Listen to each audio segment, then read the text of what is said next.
Selamat datang di dunia ajaib algoritma pemrograman. Bersiaplah untuk menjelajahi dunia kode, memecahkan teka-teki logika, dan menciptakan solusi yang kreatif. Sekarang kita masuk ke capaian pembelajaran.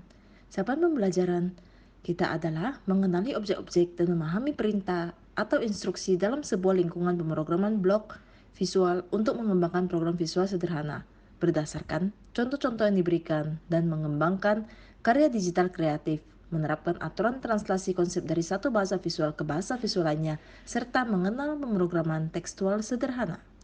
Berikut ini adalah peta konsep dalam pembelajaran kita tentang algoritma dan pemrograman. Silakan disimak. Setelah ini kita akan melihat tujuan pembelajaran. Tujuan pembelajaran yang pertama, menjelaskan sebuah lingkungan pemrograman blok atau visual, objek-objek yang dapat diprogram dan perintah atau instruksi dalam lingkungan tersebut. Tujuan yang kedua, membuat program sederhana berdasarkan contoh yang diberikan. Tujuan yang ketiga, memodifikasi program untuk mencapai suatu tujuan yang didefinisikan. Tujuan keempat, membuat aplikasi kreatif seperti permainan, animasi, presentasi dengan perkakas yang diajarkan. Yang kelima, menjelaskan model, status, dan perilaku program yang dibuat. Dan yang keenam, membuat program blog berdasarkan video tutorial, manual, atau demo yang ditunjukkan oleh guru. Baiklah, setelah kita mengetahui tujuan pembelajaran kita hari ini, maka sekarang kita akan melihat algoritma itu apa sih? Algoritma adalah urutan langkah yang dibuat untuk menyelesaikan tugas tertentu. Contohnya apa sih? Contohnya itu adalah misalnya ketika kita sekarang yang lagi tren apa? Oh, bioskop, mau nonton bioskop. Oke, kita coba melihat langkah-langkah dan membeli tiket di bioskop. Kalian perlu menuju ke bioskop dulu kan? Nah, langkah yang kedua, memilih film yang ingin ditonton dan jadwalnya kapan. Yang ketiga, harus ngantri di loket tiket. Lalu, memilih posisi kursi di bioskop, beserta memilih jumlah tiketnya.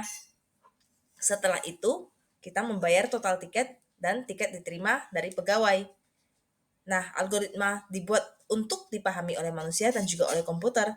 Langkah-langkah tersebut itulah termasuk dalam algoritma. Nah, ini kita membelinya secara langsung. Nah, sekarang mungkin eh, siswa-siswi sekalian boleh mencoba membuat algoritma ketika membeli tiket di bioskop dengan menggunakan e-commerce atau menggunakan aplikasi XX1 dan sebagainya. Silakan dicoba. Nah, sekarang setelah mengetahui algoritma itu apa, sekarang kita coba pemrograman, ya kan? Pemrograman itu apa sih? Kan dari kata algoritma pemrograman. Tadi sudah tahu algoritma, sekarang kita coba mengupas pemrograman. Pemrograman itu adalah proses mengembangkan program perangkat lunak dari komputer, aplikasi, dan dari situs web atau lainnya. Saat ini, komputer tidak dapat berpikir sendiri. Komputer itu hanya menjalankan perintah yang diberikan kepadanya atau yang sudah tersimpan yang siap untuk dijalankan. Perintah yang dipahami oleh komputer disebut dengan coding. Nah, berikutnya kita akan lihat pemrograman visual. Pemrograman visual itu apa sih? Coba dibaca dulu ya. Oke.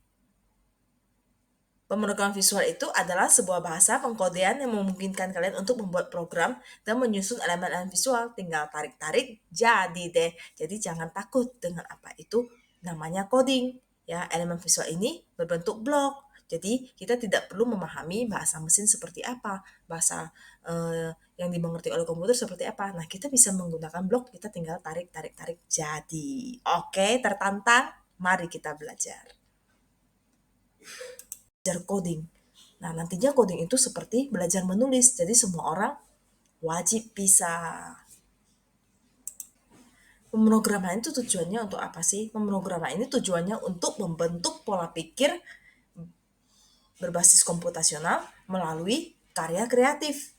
Nah, paradigma yang kita lakukan apa sih? Paradigmanya adalah paradigma pemrograman visual. Mengapa kita memilih pemrograman visual? Di sini untuk tentunya untuk memudahkan ya siswa-siswi dan anak-anak untuk mengkomposisi program tanpa disibukkan dengan kesalahan sintaks seperti dalam pemrograman tekstual. Oke, mari kita coba. Di masa yang akan bidang lain yang membutuhkan kemampuan programming juga terus meningkat.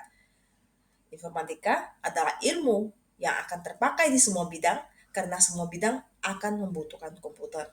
Teman-teman boleh coba berpikir kembali bidang apa yang tidak menggunakan komputer. Nanti kita diskusikan, oke? Nah, dan coding adalah seni terbaru dan membuat kalian akan berkreasi tanpa batas. Bagaimana? Terima challenge ini? Yuk kita coba. Tertantang bukan? Bagaimana caranya kita belajar programming? Simak penjelasan berikut ini. Ada pepatah yang mengatakan, tak kenal maka tak sayang. Begitu juga dengan pemrograman. Kita kenalan dulu dong, biar kita saling kenal. Di pemrograman juga sama, kita akan berkenalan dulu dengan lingkungan pemrograman yang akan dipakai. Caranya gimana?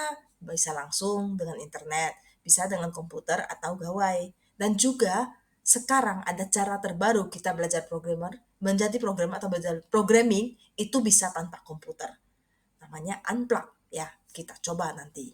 Nah, lalu kita belajar dari contoh-contoh yang diberikan, kita bisa mengikuti contoh-contohnya, lalu kita memodifikasi contoh tersebut, dan kita berkreasi lagi untuk membuatnya. Seru kan?